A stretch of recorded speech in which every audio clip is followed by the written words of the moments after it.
Jangan berbelit-belit nggih, supaya nggih. To the point aja nggih. Tadi ahli menjelaskan mengenai penerapan perbedaan hate speech antara di Eropa dan Amerika terhadap menghujat seorang wanita. Yang saya tanyakan, hal-hal apa saja yang mempengaruhi hal tersebut? Ya mungkin contohnya tadi hate speech, mungkin penerapan hukuman seperti orang menabrak babi di Papua dengan di Jawa itu kan berbeda, mungkin hukum adatnya.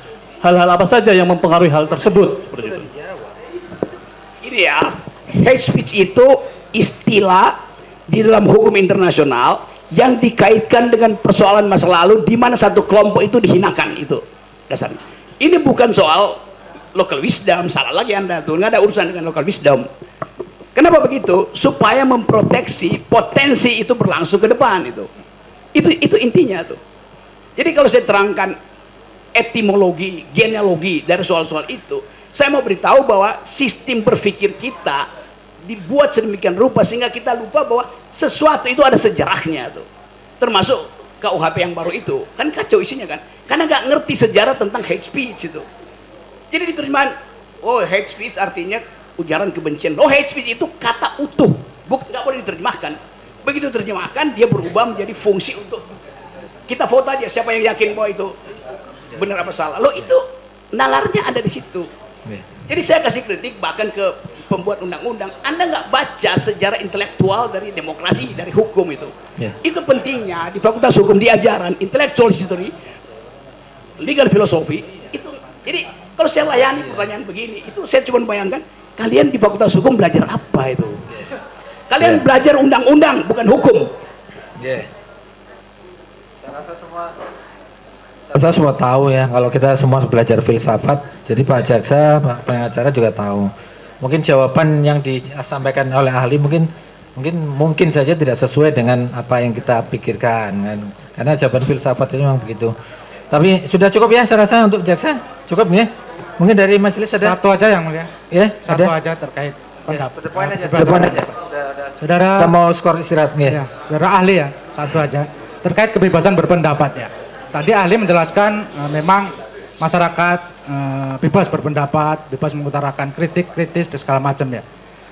Menurut ahli, apakah kebebasan berpendapat tersebut, apakah sebebas-bebasnya tanpa ada batasan-batasan, tanpa ada aturan-aturan yang diatur di dalam negara kita selaku negara hukum?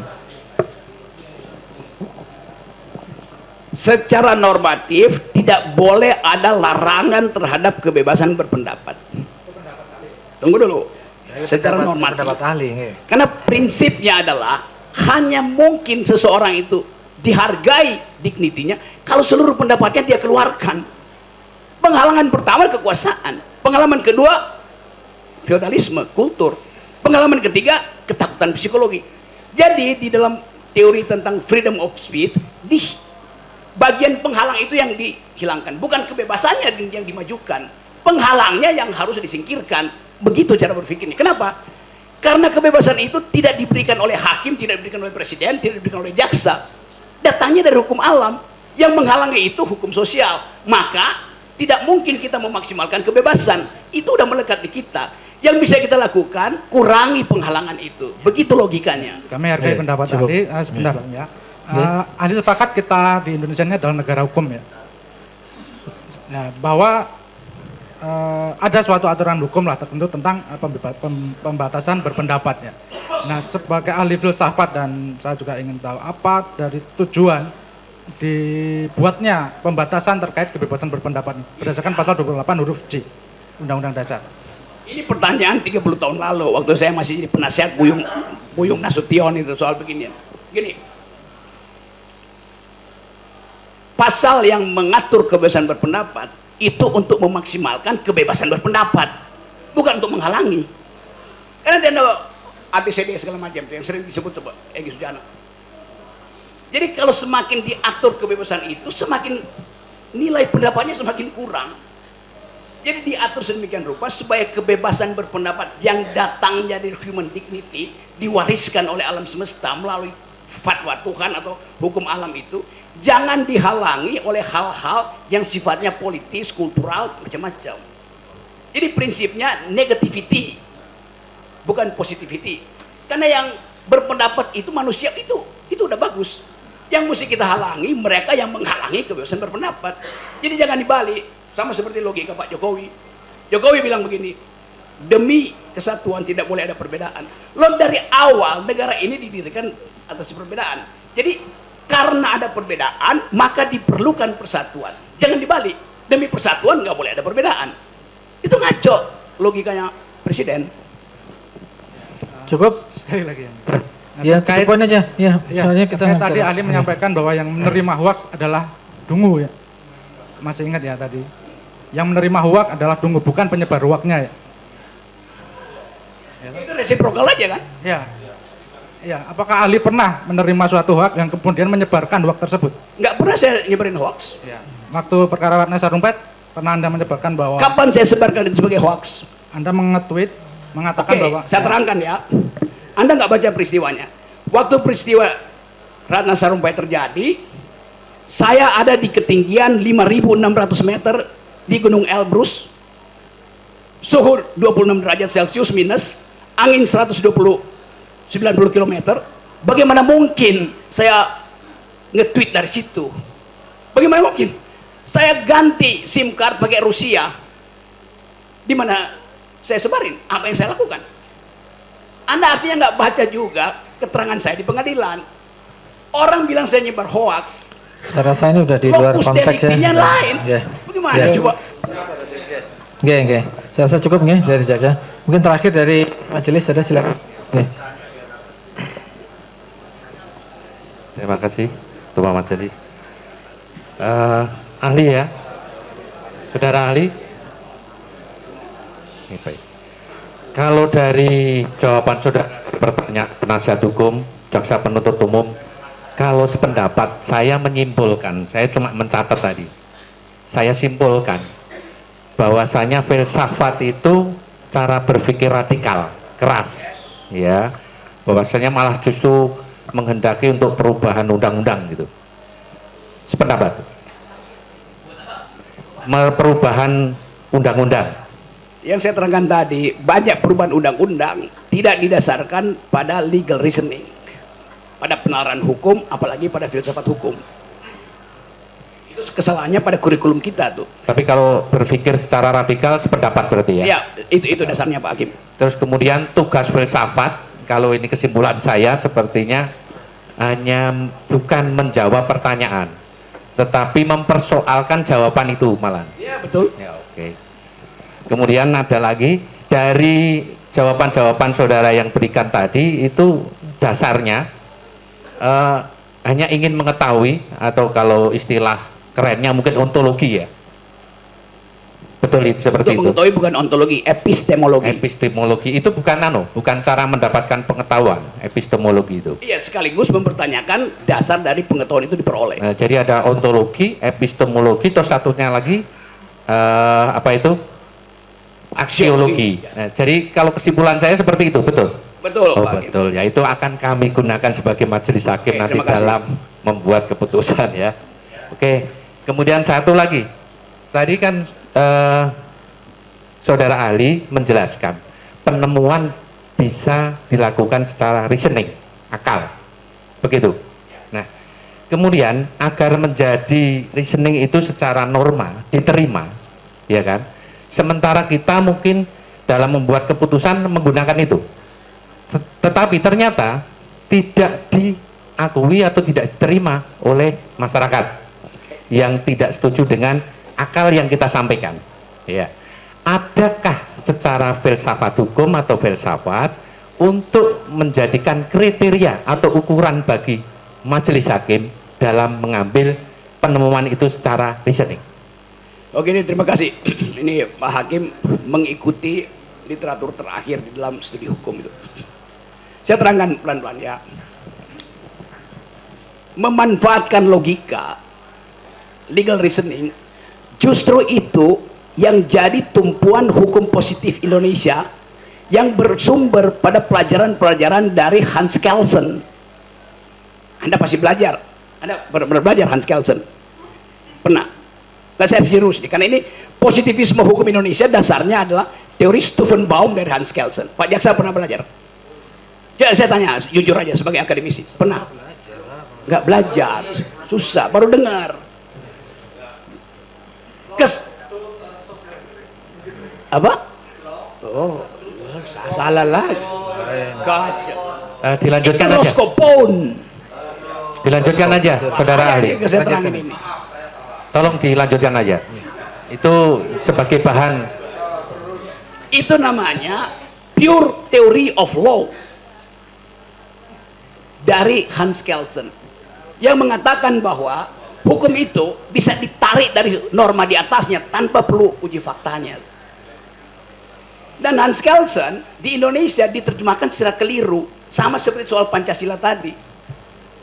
Menurut Hans Kelsen, sumber hukum pertama itu tidak boleh konkret. Karena itu dia sebut sebagai fiksi hukum. Pancasila itu konkret, ada 5 sila. Pancasila itu konkret, ada tanggal lahirnya. Stat fundamental norm nggak boleh ada tanggal lahirnya, supaya dia jadi regulatif ideal, ide yang menuntun aja, jangan dibumikan ide itu. Kenapa begitu? Karena Hans Kelsen adalah murid dari Immanuel Kant, yang juga menulis filsafat yang disebut Reinen Vernunft, logika murni itu. Ini bahayanya kalau Anda belajar hukum tanpa belajar filsafat hukum, itu soalnya. Jadi kekacauan kita mulai dari awal, kurikulum fakultas hukum itu kacau, reasoningnya nggak ada tuh. Gimana mungkin jaksa nggak ngerti beda antara Roskopon dan Hans Kelsen? Saya mengajar di filsafat Maaf, fakultas hukum. saudara menjelaskan pertanyaan kami. Ya. Ini dungu juga nih jaksa ini. Oke. Pendapat ahli aja dari pertanyaan. Jadi memang begitu. Sekarang ada problem. Berkembang teori-teori baru yang tidak perlu mengikuti Stufenbaum itu. Misalnya feminist jurisprudence. Diterjemahkan secara bahasa Indonesia aja. Feminist jurisprudence itu, ini nggak usah dengar nih. Feminist jurisprudence artinya pengalaman perempuan itu konkret sebagai pengalaman hukum yang ditinggalkan berabad-abad. Yang kedua, critical legal study. Untuk membaca di belakang hukum ada persekongkolan antara politik dan ekonomi. Critical legal study. Ada economic analysis of law yang memakai metode ekonomi untuk membaca hukum. Ada hukum tentang lingkungan, environmental ethics, banyak betul perspektif. Nah, itu yang sebetulnya diperlukan sebagai pembanding dari sistem positivistik kita itu. Makasih Pak Hakim. Oke, satu lagi. Nah, untuk melindungi kami selaku majelis hakim dari hukum formil secara filsafat hukum, saudara berikan. Saya percaya bahwa akses kita terhadap teori, terhadap pengetahuan di luar bertumbuh melalui tadi sosial media tuh. Tentu Pak Hakim kalau pergi ke luar negeri, bertemu dengan hakim-hakim di luar negeri, kita bisa bandingkan bahwa sistem Anglo-Saxon pun mulai membicarakan hal-hal yang sifatnya filosofis. Yang tadinya dia nggak peduli itu. Dia cuma peduli prinsip stare decisis. Tapi sekarang karena ada krisis lingkungan, orang belajar lagi tentang dasar-dasar filsafat hukum yang memungkinkan manusia itu diolah di dalam kapasitas sebagai warga, bukan sekedar warga negara, tapi warga bumi itu. Jadi etik lingkungan itu tumbuh secara bagus sekarang. Dan itu mempengaruhi juga sistem hukum ekonomi. Di Davos kemarin, bulan Januari, ada keputusan bagus bahwa pertumbuhan ekonomi tidak boleh lagi dilindungi oleh hukum positivistik yang pro akumulasi itu. Ada hukum baru tentang lingkungan, solidarity, human solidarity. Jadi semua peralatan hukum kita harusnya kita revisi itu. Karena keadilan itu evolve. Keadilan itu in the making. Keadilan itu tidak konstan. Jadi bagian ini yang terima kasih betul karena Pak Hakim artinya mengundang saya untuk memberi ceramah tentang perkembangan ilmu hukum. Terima kasih. Oke, saya rasa cukup ya. Saya tidak bertanya, cuma mohon kepada majelis hakim boleh. Oke. Mengambil kesempatan saya. Oke, apa itu? Saya tidak mengambil kesempatan saya. Tadi saya mendapat sedikit ilmu dari ahli tentang background belief. Jadi kita biasakan istilah, mohon majelis hakim bukan mengajari, setelah ini ada persidangan dan selanjutnya jangan pakai istilah penonton, karena dalam KUHP itu tidak ada istilah penonton, supaya jangan image juga ini jadi kita semua adalah tontonan, jadi pengunjung sidang menurut KUHP. Jangan pakai istilah-istilah, walaupun ini hanya istilah. Kalau istilah itu bisa membuat background belief rusak, membuat bocor semua ilmu-ilmu hukum yang ada di sini, big leak. Jadi saya minta pengunjung sidang, kalau kita bilang penonton, jadi kita semua juga penonton, padahal image di publik kita ini memang sedang dagelan. Mohon maaf, jadi mohon pakai istilah KUHP saja, yaitu pengunjung sidang. Demikian cukup. Oke, bisa diterima. Satu hal lagi yang mulia, nggak masalah. ini penting sekali. Nggak ada masalah itu. Setelah Bung Rocky selesai, mungkin sudah menjelaskan semua dan pulang gitu. Tapi kita akan lanjut nih, Bung, menjadi mungkin pemeriksaan terdakwa. Terdakwa. Nggih. Kemudian ujung-ujungnya ada penuntutan. Nggih. Kemudian kita suruh bikin pembelaan. Padahal sudah dibatasi oleh pasal 143, dakwaan ini kan sudah nggak jelas, nggak lengkap, nggak sempurna lah, dengan tidak ada ijazah aslinya. Kan harusnya sidang berhenti. Kenapa kita harus teruskan lagi sidang yang bertele-tele? Sebentar, nggih. Gitu. Karena sudah harus jelas. Akibatnya begitu, dakwaan kan sudah nggak jelas, sudah jelas. Kita bisa pahami, itu kan keinginan pahami itu, saudara. Bang. Tapi kan sesuai KUHP, segala perkara yang disampaikan ke hakim harus kita selesaikan, tidak mungkin kita menghentikan di tengah jalan. Tapi KUHP juga menentukan bisa batal demi hukum. Itu kan kalau diajukan eksepsi di awal kan tidak. Walaupun tidak ada eksepsi, ini kan persidangan. Ya iya, nanti kita yang mempertimbangkan, itu kan di kewenangan di kami, itu nanti apakah dakwaan batal demi hukum atau tidak. Selalu pertimbangan sampai udah saksi semua, dia tetap tidak bersalah, nggak ada kesalahan yang jelas. Soal bersalah tidak itu nanti ya, setelah vonis. Sebelum dinyatakan bersalah, tetap kita menganut asas praduga tidak bersalah. Jadi kalau begitu, dari kesimpulan pembicaraan kita tadi, dengan semua yang jelas tadi sudah disampaikan adalah kedunguan dalam konteks sidang ini, kita jadi ikut dungu juga semuanya. Itulah satu persoalan serius yang mulia. Yang mulia ini bisa menembuskan persoalan hukum ini dengan jelas sebagai hakim. Mudah-mudahan insya Allah. Bahkan menemukan hukum. Hakim bisa menemukan hukum bahwa ini udah nggak benar gitu loh. Ijazah Jokowi itu palsu. Kalau ada mana yang asli? Sekali lagi itu sudah sekali lagi sering ditanyakan itu sudah. Saya kira itu. Jadi saya rasa untuk hari ini keterangan ahli saya cukup. Ahli